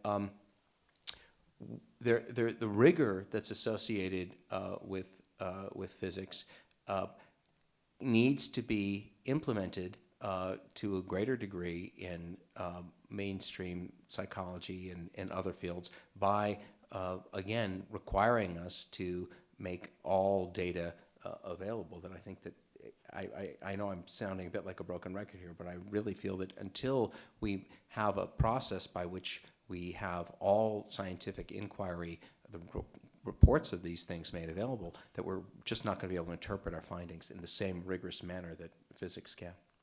Daryl, do you look to quantum mechanics as a model? I do, but at the moment it's just a metaphor, not a mechanism.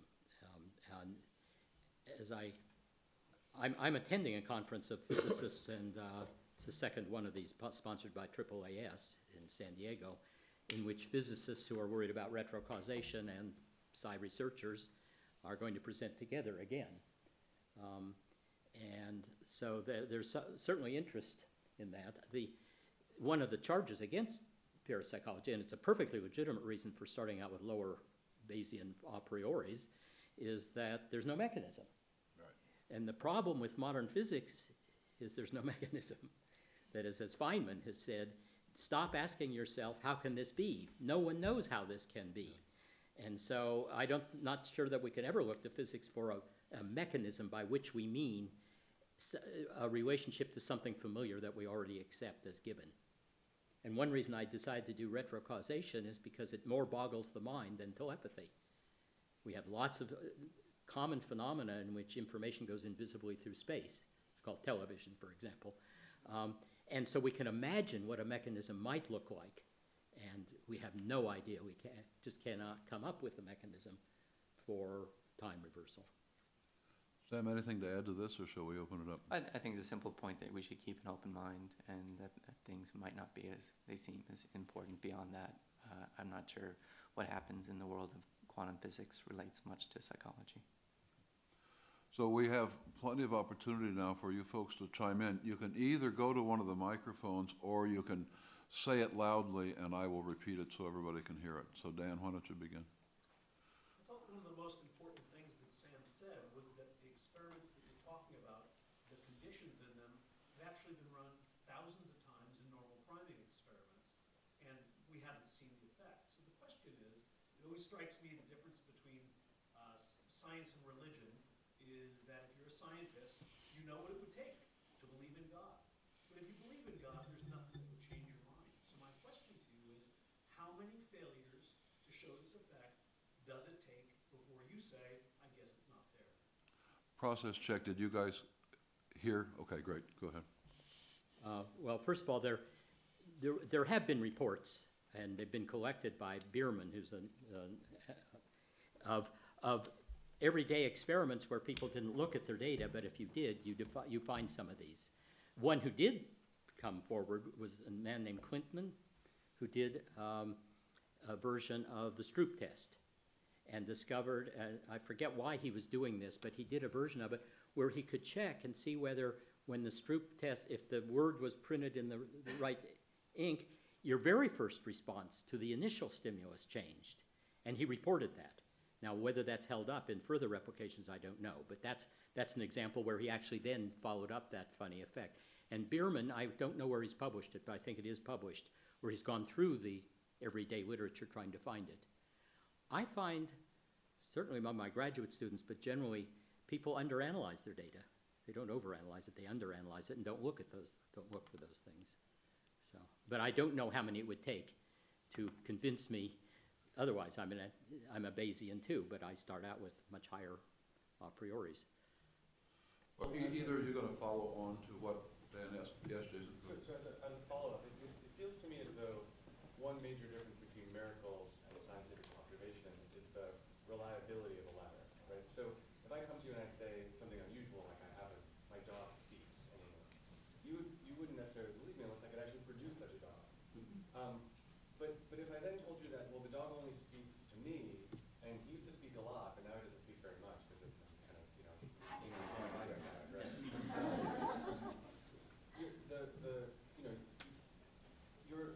The extent to which you would believe me is obvious. You would be right not to believe me. So I guess I don't really have a question so much as just an observation that the discussion feels like science, that it has the trappings of science. There's RT and statistics, but it feels like I'm missing some critical ingredient where it doesn't seem like I can take what others have done and replicate it.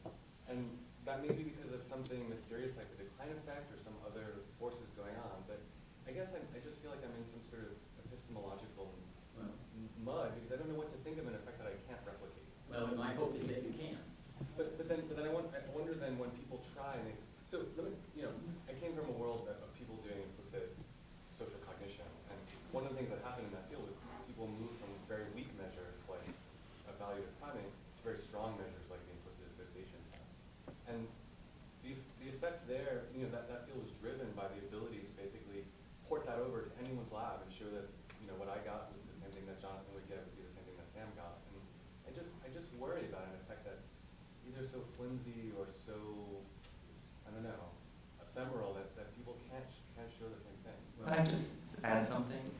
The striking thing with Daryl's 88% success rate is that it's not flimsy for him, right? He changes the methods wildly, the stimuli wildly, tests something that is notoriously hard to replicate, and it works almost every time for him.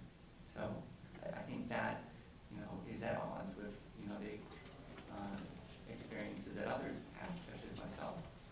When we try to replicate parapsychological effects, it doesn't work for us. Two things. We also did a replication of Daryl's and didn't get the effects. So we've also failed to get that, but I've gotten enough positive effects the first time, and then watching them gradually decline to keep us in the game. If we stopped getting the effects entirely, then I'd write it up and just say this is a no result. I personally think that many mainstream effects are not as robust as they're characterized to be. That what happens is that we just take them for granted. We don't try to replicate them because no one really questions them.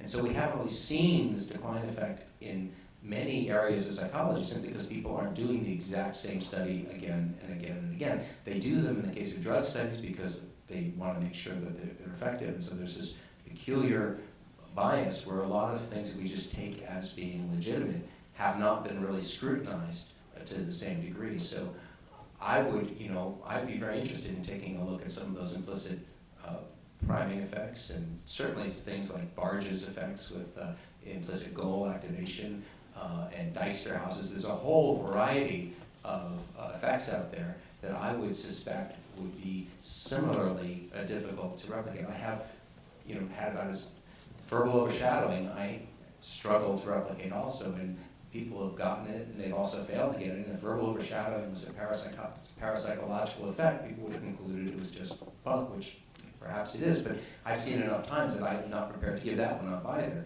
So I think that really what this suggests is a broader issue, and I think this came up in the criticisms of Daryl's work, where it's not just a problem for parapsychology, but that we really need to evaluate how we do all of our research. And I don't think we need to just give up the enterprise entirely, but what it means is that there's a certain level of rigor of replication that is required that we don't hold ourselves to currently. If you read the meta-analysis, for example, of the mirrored exposure effect, and it gets a 0.26 effect size, it doesn't work in so many ways. So it doesn't work. For example, if you look at what is the relationship to the exposure time of the stimulus? Well, it doesn't work unless it's virtually subliminal. And that took a long time to find. It doesn't work if there isn't an interval of at least 10 minutes before you test again. And that took a long time to find. And it doesn't work if you have people who are high in boredom. It doesn't work. And so, and I forget how many experiments, I think there were over 200 experiments in that. And that's fairly typical. And I think most people believe in the mirror exposure effect, but I can just rattle off numbers of ways in which it doesn't work. And you're right about the evaluative priming stuff getting stronger and stronger. And I realize I'm sticking my neck out by making replication packages available. And that's true. And anyone is open to them. I have a 10-page instruction manual. I'm trying to get around and knowing that it may fail. But last time we did this, last time you sent out a package to people, and people like myself spent a lot of time replicating it, it was never reported. I mean, why? If you ask us to replicate your effects and then ignore those replications, what's the point of replicating? I didn't ignore them. They were in the original draft. That's true. Okay. No, but you didn't seem to adjust your evidence, your it isn't beliefs that I don't about trust this the stuff. evidence. There aren't enough of them to do a meta-analysis. But my effect was significantly different from yours. We did the same thing. Why didn't that give you pause from concluding that this stuff exists? Because I saw it as one good attempt at replication that failed. And that's not enough to discourage me, because I don't know why it failed. Usually when something fails, you don't know why. Failures have the funny logical property that if you don't get the result, something along the way was wrong. If you get the right result, assuming it's not artifactual, that meant everything went right. So there's an asymmetry between the information you get from a failure to replicate and from a successful replication. But I did stick my neck out. I mean, I'm old enough now that I don't care. My reputation is, I had this window of opportunity, while it's still high in normal personality social, to say, okay, let's give it a try. Though we do have the capability now with the online repositories to add the footnote that says for additional studies that did or did not replicate, go to this website. So we might want to follow Jonathan and do that kind of thing, in which case maybe Sam's could have been at least pointed to in the course of the article. We have one person in the room who actually has been standing patiently at the microphone, and I've been avoiding eye contact with him, but I think it's now his turn. All right, thanks, Richard. This question's mainly for Professor Schooler with regard to the decline effect and the idea of throwing in the towel. I want to push you a little bit on it. I think that an implication of the decline effect is that an effect that starts off as real becomes not real. What does that tell us? Well, it tells us that reality is changing in some way. I think that all of science is premised on the assumption that there are laws that are constant, and it's to discover those laws, which is our goal. So I think if the decline effect is real, it follows that science is impossible. What do you have to say to that? Well, I mentioned that explicitly in the Nature commentary that I alluded to briefly, and I think that you're absolutely right. If you take the radical, it's important to emphasize too that there's a lot of non-radical explanations of decline effect in terms of regression to the mean and improvement of paradigms and gradual changes in the procedures that people are doing where they don't realize that that particular element is important and that part gets left out. And so I don't deny all those different things. And in fact, as I said today and in the Nature article, those are the explanations that I think are the first to consider and the most probable at this point. So I just want to emphasize that I'm not necessarily advocating the most radical interpretation of the decline effect at this point. All that I'm saying is that I don't think we can rule it out at this point. Now, let's just bite the bullet for a moment and imagine the worst case scenario, that we really set up this system and we carefully confront the decline effect, and we do in fact observe that there are these anomalous declines that can't be accounted for by all of these other explanations. Does that mean that we need to hang up the towel? Well, the first thing is that the notion that the laws of physics might not be immutable, I'm not the first one to suggest that. There have been physicists and philosophers throughout history who've pointed out that this is just an assumption. And that's important to emphasize, that it's an assumption. It's not necessarily the case. If it were the case that there were some gradual changes or some kinds of changes in the principles, those too, at a meta level of science, could then be characterized as well. There may be principled ways in which the laws change, and that could then be understood. And in fact, that's exactly the kind of approach that I'm suggesting, is take science to look at this meta level and begin to assess whether or not there are changes, and if there are changes, scientifically appraise those as well. We have about 5 minutes remaining, so let me ask you if you would like to speak, and then I'll give each of the panelists a chance for any concluding comments, and then we'll stop. Is that okay? Bitte. I'm not sure if I might The microphone, please.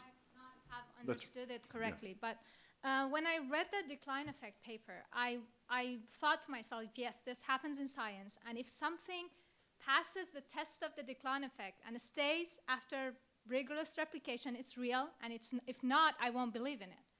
Here I'm hearing a little bit of a mix-up, that if real effects that pass the decline, there exist real effects that pass and that decline, so now we are seeing a decline effect, so this might be real. So am I making my point? Or so Professor Bem kind of implied that because there are other effects in psychology that decline, now that we have a decline, this must be real. No, So it's like that's not my argument. Yeah. You were kind of trying to say that maybe those declines effect are effect of getting the experimenters getting tired and. Oh, all I'm saying is I pray that the decline effect has a simple psychological explanation, but it doesn't. There are data that show that it doesn't. I just wish it were so. So if the fact exists that there is a decline effect on this psi phenomenon, Yeah. would you believe that it's real or not? Because like I'm hearing a decline effect in the psi phenomenon. Yes, but the But- fact that there's a decline effect would not make me more persuaded that it exists. But it wouldn't necessarily, I could still cling to my belief that it's real, but then try to figure out Why? what, That's my question. Why? it would, because I'm willing to persist longer to try to figure out why. That's all. Okay. Let me just add that there's no decline effect in my experience. I've gotten consistently no results, and a decline effect can't explain why my results are different than Daryl's.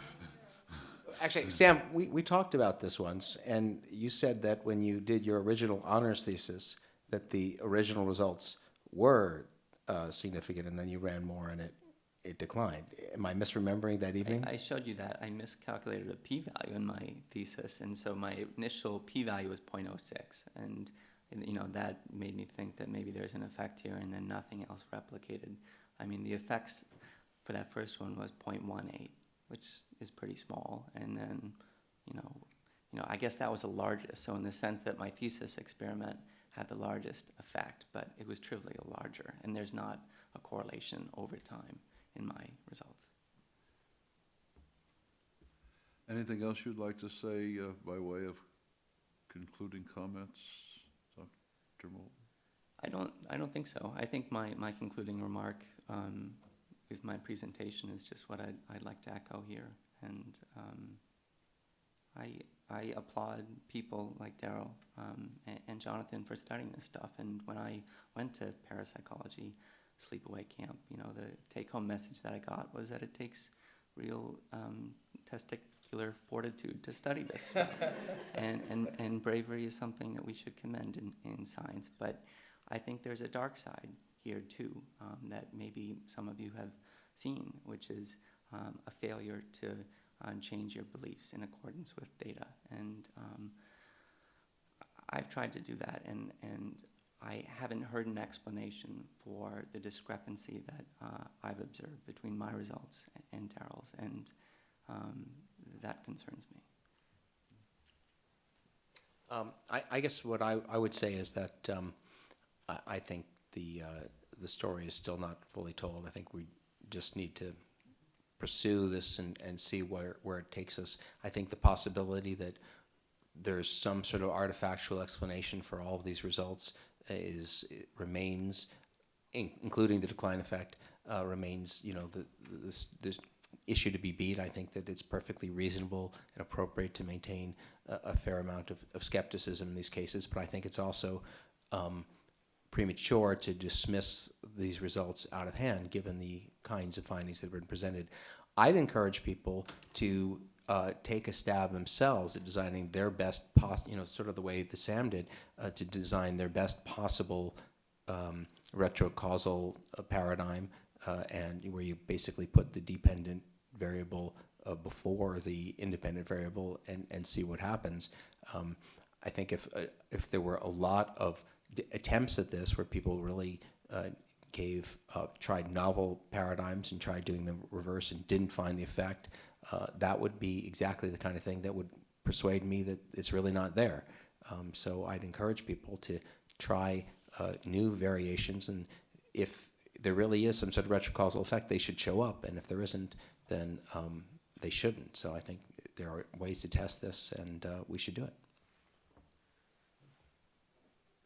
I'll just make a comment about the sociology of all of this. It is, I've been here at Harvard for only 1 year, but Harvard, I've been at Stanford, Carnegie Mellon, and Cornell, and I find these places, those places, actually more welcoming and more reasonable about all of this.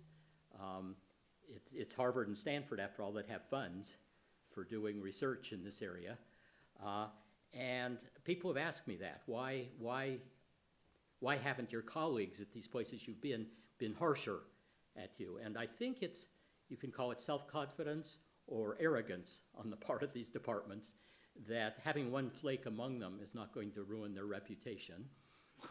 And I think the second reason You have so many flakes. you have so many flakes, right? And I think the places that are less prestigious are actually more worried and more defensive about not being real scientists the way the physicists are. And they are more worried about what would happen if they got known, as Duke got known, for example, with housing J.B. Rhine. I was asked to give a colloquium at Duke last year, and then the neuroscientists disinvited me because of the long association with Rhine. So there's still some of that problem. And then the other reason is people at institutions like this tend to be there because they stepped outside the box and did something risky. And so they're not just doing normal science. So they have more appreciation for, and my colleagues often say to me, I think you're absolutely crazy to do precognition rather than telepathy or something like that. But it's just much more welcoming environments at these places. And as it turns out, during the course of the symposium, I received an SMS from the spirit of William James himself, which he asked me to read the concluding 2 sentences of his presidential address to the Society for Psychical Research in 1890, which I will now do. Anyone who will renovate his science, who will steadily look after the irregular phenomena, and when science is renewed, its new formulas often have more the voice of the exceptions in them than that which were supposed to have been the rules. So people are looking for the exceptions, learning from them, and that's been a nice spirit of the exchanges you 3 have had, even though you have some fundamental disagreements. So thank you, and thank you.